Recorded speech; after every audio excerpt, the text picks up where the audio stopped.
Hello అందరికీ. చాలా మందికి ఎగ్ పఫ్ అంటే చాలా ఇష్టం ఉంటది. కానీ ఇంట్లో చేసుకోవడానికి ప్రాసెస్ లాంగ్ అని చాలామంది ఎవరు చేసుకోరు. నేను బ్రెడ్‌తో చాలా సింపుల్‌గా ఎలా చేయాలో చూసేద్దాం.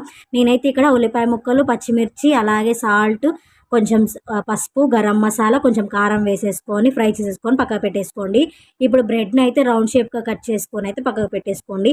ఈలోపు 2 ఎగ్స్‌ని అయితే ఉడకబెట్టేసుకొని వాటిని 2 షేప్స్‌గా అయితే కట్ చేసుకొని పక్కకు పెట్టేసుకోవాలి. ఇప్పుడు ఇంకో బౌల్‌లోకి 2 ఎగ్స్, అలాగే కొంచెం సాల్ట్, కొంచెం కారం వేసుకొని మిక్స్ చేసుకొని పక్కకు పెట్టేసుకోవాలి.